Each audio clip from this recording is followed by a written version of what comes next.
Hey guys, Paul here from Military History Gear Review, and as you can see, it is wintry, snowy, and cold. But that's alright, because I'm checking out today a classic, maybe even iconic jacket of the Red Army, the Telogreika. So, be sure to stick around.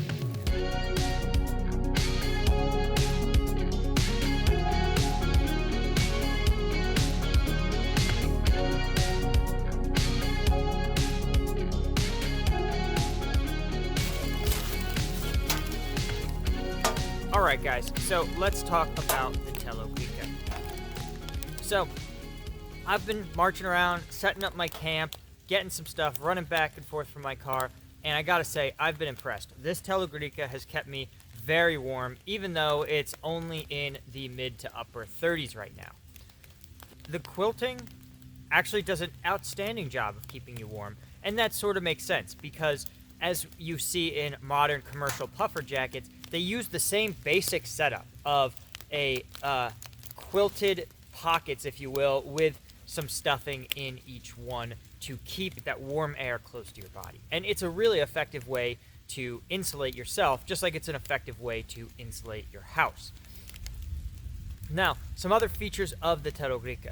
As you can see, it has an interior pocket.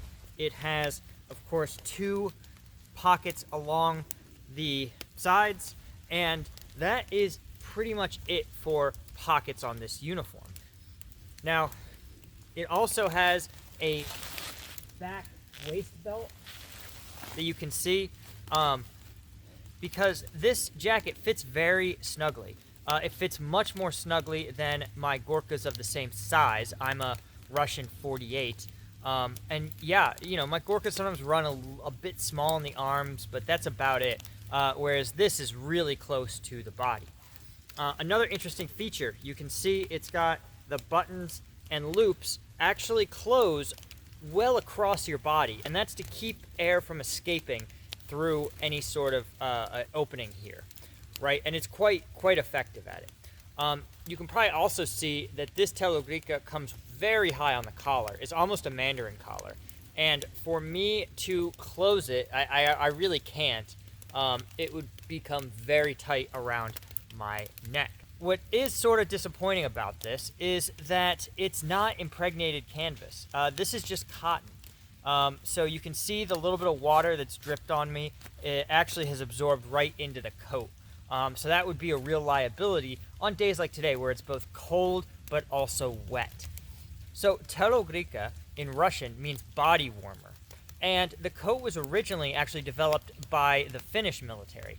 And when the Red Army encountered the Finnish military in the Russo-Finnish War, they liked the idea of a quilted uniform so much that they just took it and remanufactured it as the Telogreika.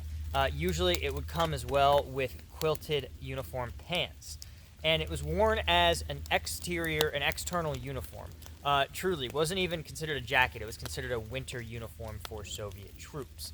Now, that was, you know, considerably superior, right? Using this quilting technology in a uniform was a real innovation compared to the other winter uniforms of the day, which were primarily just wool.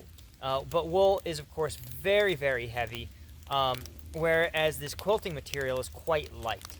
And that's a real asset. I also think that it is quite a bit warmer when you have this quilting technology. You can see in the Telogreika, their quilting is actually done in long vertical pockets. Modern quilting is usually done in little squares. But the innovation was definitely a huge leap forward in winter uniforms, at least in the Second World War. And, you know, Germans would, if they could capture a Telogreika, they would be thrilled because it was just such an effective winter uniform. It also, after the war, became popular with anyone in the Soviet Union who had to work outdoors. That included prisoners in gulags, guards in gulags, construction workers, farm workers, anyone who was working outdoors in the relatively cold Russian environment, of course, would use their Telogreika. They were issued usually in three colors. Khaki was the standard of ground military forces.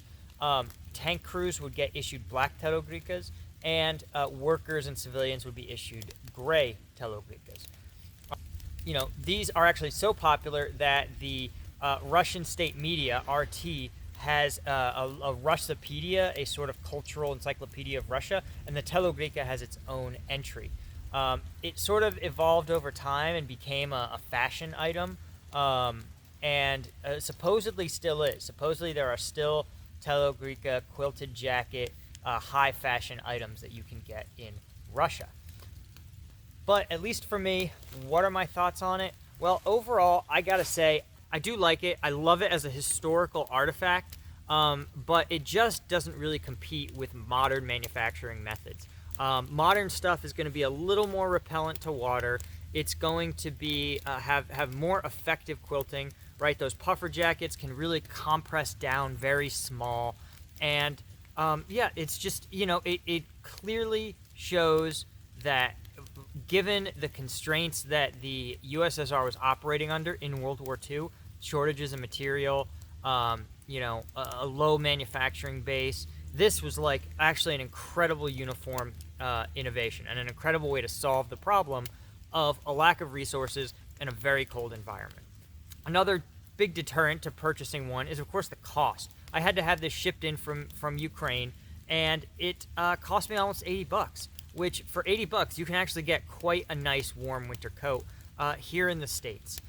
And so I would say that if you're going to look for a military surplus jacket, and if you love it as a historical relic, pick it up by all means. But if you're looking for a military surplus coat, I would look for something a little more near to home. I've heard good things about the Canadian Armed Forces, that their surplus gear is both cheap and really effective. The U.S. Army's Equic system is another great option, that you can actually get their heavy jacket for right around the same price point as it will cost you to purchase and then import a Telogreika. So that is all I had for you guys today.